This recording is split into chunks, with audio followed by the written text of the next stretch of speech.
This video I'm just going to be describing the kind of the flow of the phase 1 portion of the Tula Vrddhi flexibility and strength regimen.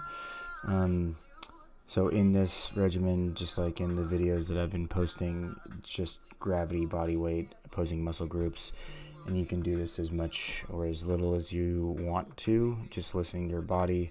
Where I'm currently at day 15, I'm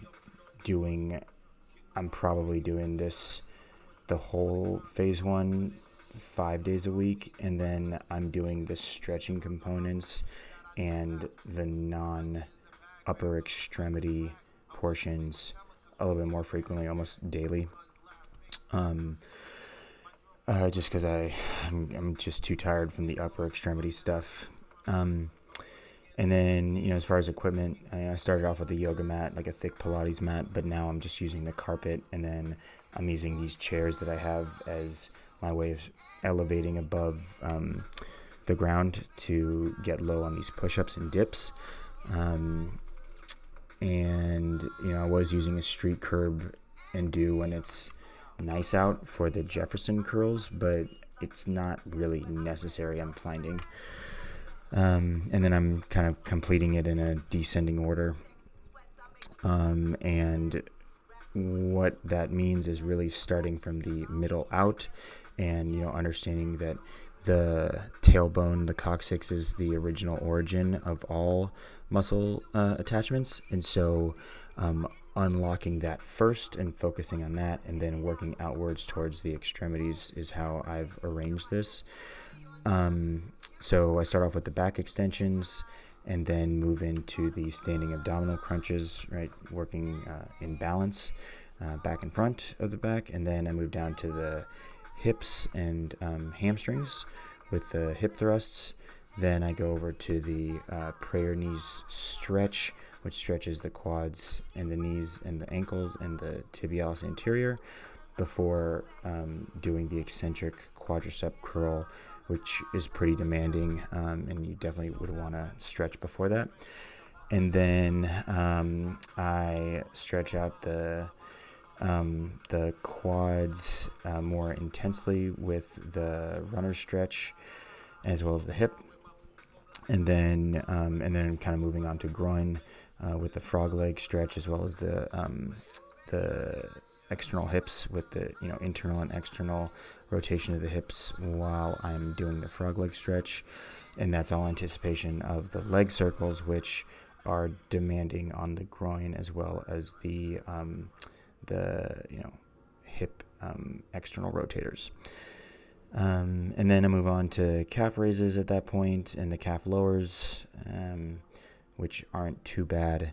And then the split squats, where I just want to make sure that my entire lower extremity is warm before putting that kind of load on my knee.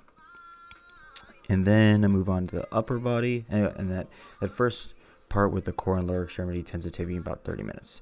And I consider that to be the most important thing. And when days that I don't feel like I'm up for some of the more demanding aspects, I just do that, and that is super beneficial, and then gives you your body a little time to rest, which is important. Then I move on to the upper extremity, where I'm doing push-ups in the different arm slots. At day 15, I'm pretty much doing push-ups in just the neutral grip and the external grip to do biceps. The internal grip is pretty challenging for me to pump out that many push-ups at this point, but I anticipate that I'll be able to get to that point. And then pike push-ups, the goal will be to be able to do 5 sets of or 5 reps of 3 sets in the 3 different arm slots. Right now I'm doing the neutral arm slot, and then the external rotation sometimes, and I'm not really able to do the internal in this kind of flow, just because I'm too tired. And then in between, I like to just do some kind of wrist curls and wrist extensions to work my forearm muscles a little bit. And then I do some entire body stuff where, I do these explosive Jefferson curls where that really activates the hamstrings and glutes, and kind of pushes your back and core stability. Then I move on to these single leg swings, which are really nice for hamstrings as well. And I'm really noticing just, in these 2 weeks that my hamstrings have just gotten like so much stronger, which is a big part of, explosive sprinting and, quickness. And then I always end with the back bridge push-ups because I kind of think that is the ultimate, full body kind of standard for really emphasizing back strength and back flexibility, which is so often neglected in our kind of Western athletic and sports lens that we look through. And then at some point, what I should imagine, maybe like after a month, another 2 weeks, it's just specifically just in phase 1, then moving on to phase 2 and doing advanced calisthenics. So, and as well as plyometrics, which are, basically they're accomplishing the same thing, which are like explosive against gravity movements for the upper body and the lower body, whether that's doing pull-ups or chin-ups, and some more advanced stuff that, really just kind of like gymnasts live in. And then plyometrics, which is, stuff that I'm familiar with from my soccer days, lots of jumping related activities.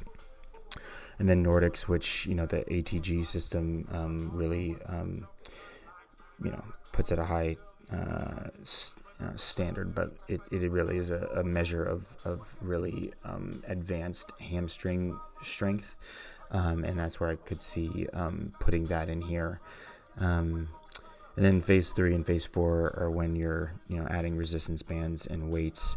I do envision at some point exploring that arena as well, but the real purpose of this entire regimen is really about not needing anything other than gravity in your body, and you can do this entire thing pleasurably with no pain and unlock the true potential of your body. So I'm not in any rush to get to phase 3 or phase 4. Great. Well, thanks for tuning in, and obviously send me questions, comments, concerns. All right. Bye.